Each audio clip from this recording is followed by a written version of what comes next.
And this is what I talk about, the anatomy of bitch ass Negroes that are being created in America in the so-called black community, where they are so scared to take a ass cutting, meaning they scared to lock it up, fisticuffs, where they would rather end someone's life. And to me, that's very feminine to me. The days of old of warriors, you would fight, or even back in the day, even amongst us as black people, you would fight. First off, you wouldn't fight and get involved in stuff that is petty. Now, some people take rear endings more serious than others. I mean, there's tons of stories of people hitting each other's cars, getting out and shooting and something like that. This isn't unique. But there's something very profound where you're 6'6", and instead of, if you had such a big problem to where you wanted to grab a pistol, where you could have easily shot a fair one, meaning you guys could have got out. I wouldn't condone either one. You guys could have shot a fair one and be done with it and go to jail or whatever. No one has to lose a life. And many times people, apologists about violence in the so-called black community love to blame drugs and poverty as the reason why black men off each other every night in this country. And I reject that, because you have black folks in all across this country dying over he stepped over on my new Jordans. You have black people who have died and are dying and will continue to die over a wrong look, being cut off going into the store. You shorted me $3 on the dice game. I mean, this isn't, drugs and poverty doesn't do this. What you have is, I believe, an inability by many black folks. It's almost tribal, very primitive, to handle conflict resolution. In essence, what you have is black people who are not too far removed from the jungles of the Congo and how they handle business. And what's so interesting about that, well, Painless, what do you mean? You trying to say we spear chuckers and all? Well, I mean, that's our ancestry. But at least in the Congo, even back before Leopoldo, there was protocol. You didn't have warriors just running out and starting shit with other villages, because that brought potential harm to his village. There was protocol. There is no protocol of conflict resolution in most, from Philly to Oakland to Baltimore, New Orleans. There's no protocol. You just have savagery going on. This is what you have going on. At least in the jungles, there was some form of, even though it was primitive, there was rules. There was rules. So if you're offended that I called you, a couple generations removed from the Congo and stuff like that, it is what it is. I could really care less. But the choices that many black folks deal, this could have easily been a situation that didn't even have to get like this. It didn't even have to go down like this. I don't know what Will Smith said to Cardell Hayes. Me personally, if I were in the situation, I would have got out of the car, not beating my chest, hooping and hollering, because I know that reaction the way I would have handled, if I chose to handle it that way, that would also cause that person to be aggressive, abrasive as well. And that's not what you want to do. You want to get out, inspect the damage, of course, converse with the individual on I'm not trying to say it's Will Smith's fault, but when you have the mentality amongst a lot of the mentality amongst a lot of black men, especially towards other black men, it's very hostile and aggressive in situations like this. The last thing you want to do in a situation is to put fuel on that fire. And especially while you have your family, your wife, which is your family, around.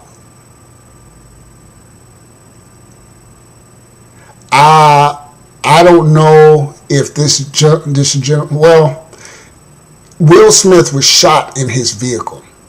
People are saying he got out of his vehicle, had words got back in his vehicle, which tells me that the suspect, Cardell Hayes, walked back to his vehicle and was so enraged, he could have not have been enraged, that he shot Mr. Will Smith dead and shot the wife. Like I said, there's no training manual, there's no textbook, there's no rhyme or reason. This is a picture perfect example of a senseless killing. Senseless. Nothing. This guy's probably going to spend the rest of his life in jail because he couldn't control himself. He had no conflict resolution skills. And when I heard the story of his father being shot by police, that tells me a lot, because when you're ever in a position, you should never be in a position where even being shot by anyone is questionable. But of course, in the so-called black community, especially Will Smith, there's no rhyme or reason. I mean, this is why, if you have any common sense or understanding of the very things I talk about, the very things, I couldn't live around a lot of black people, because not to toot my own horn, but my reason, my sense of logic, understanding, and conflict resolution doesn't jive in the so-called black community. It would be foreign to them. I would be labeled as an oddity or weak, or because there's so many little skirmishes and direct and indirect encounters with black folks that can potentially be hostile, that it wouldn't mix. It wouldn't mix. And this to show you that, a lot of you all in a pro-black sector revere Dr. Neely Fuller, who I listen to often. He's even said this. So, you're a coon, Painless. Will you come? Even Dr. Neely Fuller has said that more than two black people should never be together without a constructive agenda. And I wholeheartedly believe with that. I stand in total agreement with that. So if you're going to call me a coon, you got to call Dr. Neely Fuller a coon. You have to. Because in a sense, I'm getting the same, he's kind of in some way, shape, or form formulated my thought pattern pertaining to that. That black folks shouldn't be in gaggles because nothing really good comes of it. Nothing. But you have a lot of men out here that are scary of each other. See, you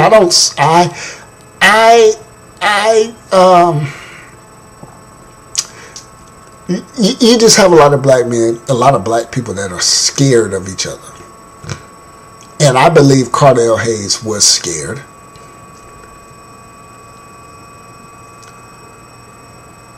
Which is why he shot and ended his life.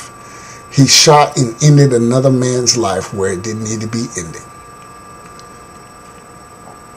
It didn't need to be. Will Smith will never, ever come back. His wife will never hear, his children will never, ever hear his voice again. Never. because somebody was scared, somebody didn't have forward thinking, somebody didn't have compassion, understanding, which lacks in a lot of the so-called black community. No empathy. Or you wouldn't have, these things lack in the so-called black community. And the reason, well, how do you know? There's love, we love it. No, you don't.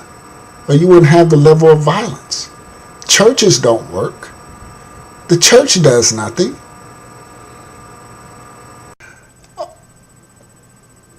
And people keep talking about America. America. Like us all as Americans have a problem with violence. Gun violence. And I'm going to say it here, as I've always said. America doesn't have a problem with gun violence. Black people have a problem with gun violence. I've said it time before. I've posted statistics. I'm willing to go over those in the span of this video. I've said that you can look at the city of Birmingham, Alabama, which is roughly over 78% black. 98 or 99% of the homicides are black victim.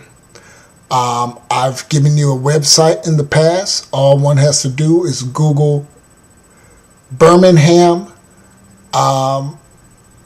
Wikipedia or something like that, and crime.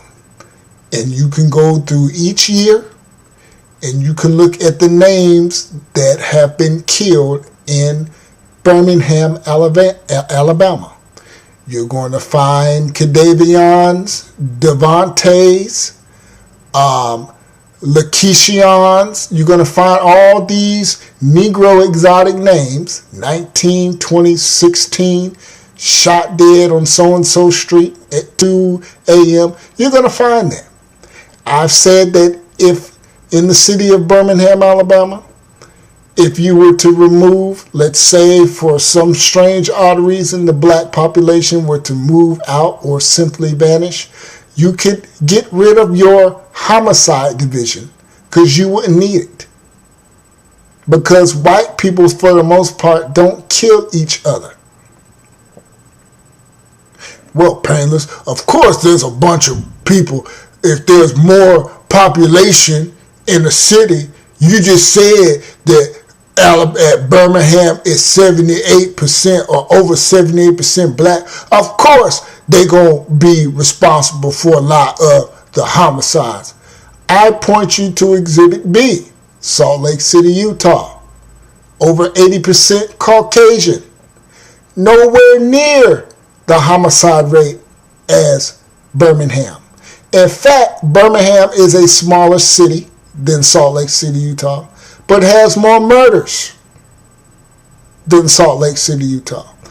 The point I'm making is your life, if you're a black person in America, you will do far better living around white people than black people. Your life increases. Well, you have a better chance of living longer if you were to live in a white neighborhood versus a black neighborhood. That's fact. So, you know, all these and I understand the media that these people, they can't come out and simply say it's a black problem. I will. I can, because it is. Gun violence in America, when you look at cities like Chicago, Detroit, New Orleans, it's an epidemic. It's a black problem. Don't be fooled into thinking this is somehow an American problem. Because white people, Asian people, even Hispanic people are not killing each other to the extent that blacks are. So don't take on that cross. Don't take on that burden. This is something that black folks have to deal with. You know, the lack of conflict resolution has a lot to do with it. You have a lot of self-hate and jealousy and envy. And it's interesting. Someone posted a comment on my video I did about Will Smith. The football player said how to handle thugs, and I thought it was great. And this is exactly how I handle effeminate, need validation black men of today. You can't show fear, first off, but you can't show toughness. I talk to them like I'm talking now, yes and no questions, very direct. I will not entertain you with thuggery and niggerdom to appease you or to make you feel agitated. I will look you in the eye. Again, you can't show fear, but that's how you deal with them. And I talked about how some guys, it's nothing wrong with being submission. Submissiveness doesn't mean letting someone knock you over the head.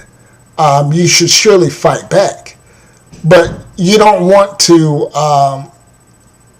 be that way, or you don't want to make this into a pissing contest with thugs.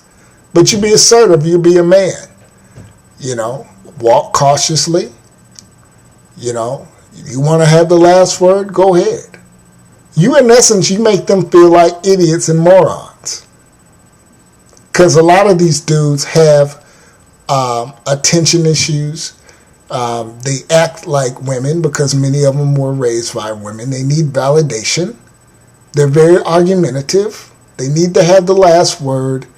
And it's, like I said, it's because of how they've been brought up. Men don't need that. I can tell brothers that have been raised by men, and I can tell brothers that have been raised, that have had heavy female influence in their life. These are the ones that need to be right all the time. The ones that gossip a lot. The ones that are, they need validation. A lot of these guys have self-image, self-esteem issues. Don't be fooled by the glitz and bling and all this shit. It really is why it's there. Because without their trinkets and shiny things, they wouldn't be anything. They're inarticulate.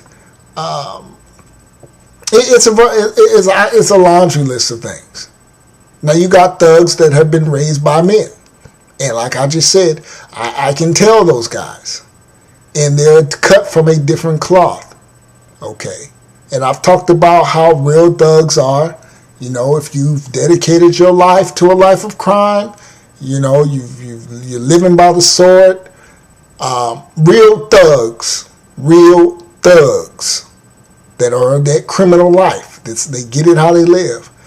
They understand. Even I understand and agree with them that, if you've done that, if you swore by the sword, by the gun, and you get pinched, you know what comes with this life. And real thugs know that when they're out there doing the things that they do, they can go upstate for 20 years. And if like I said, if you dedicated yourself to that life and then you start snitching, no one likes a snitch in that respect. You can't be faking in these streets. If you're going to dedicate yourself to a life of the streets, you need to understand that and deal with it. And in a twisted way, maybe by some of you all, I agree with that.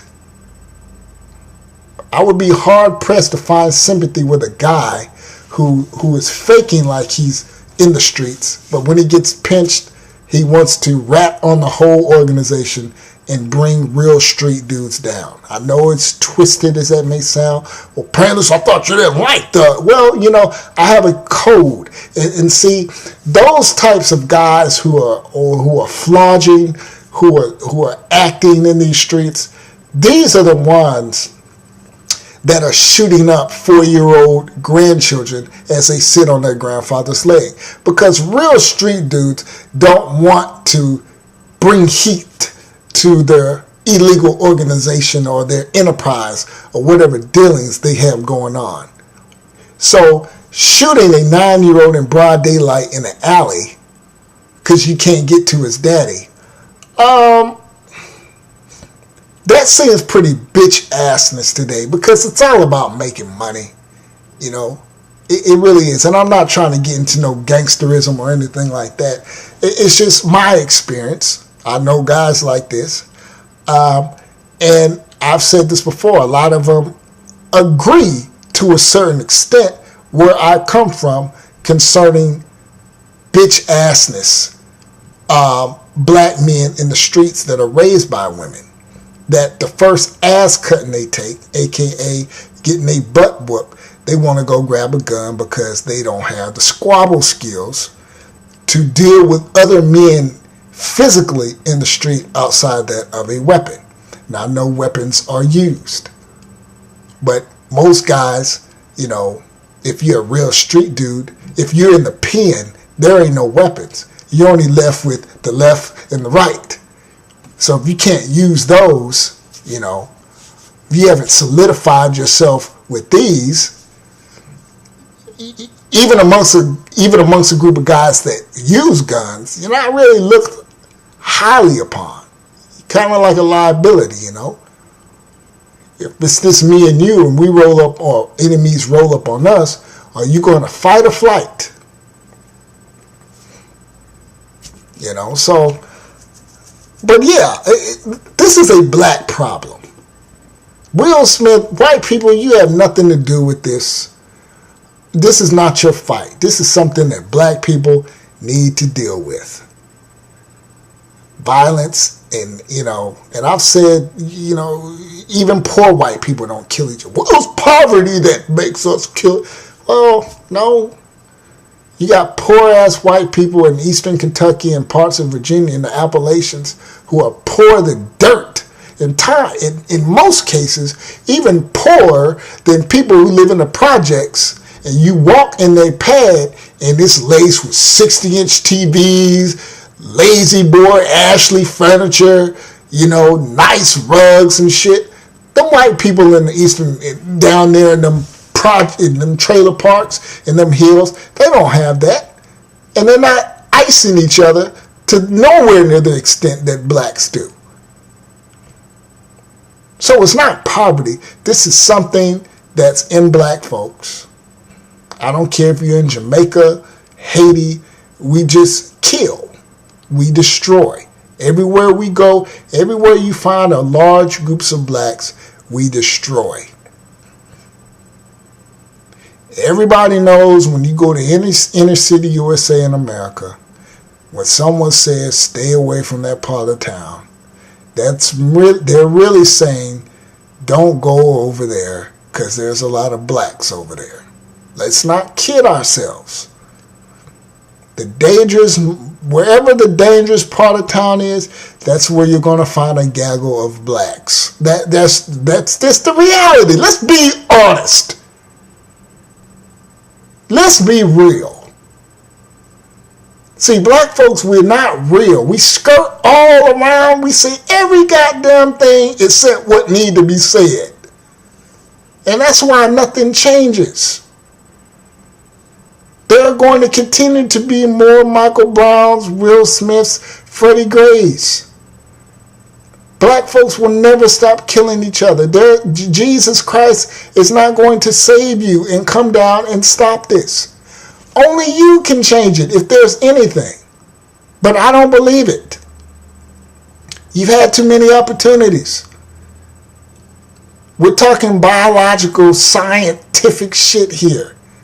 It's not going to change. Black folks will continue to harm and murder each other because there's something in us that hasn't quite evolved into a functional, civilized, collective being. And I tried to stay away from that, but I'm starting to believe that now. And you couple that with other things, and this is what you have.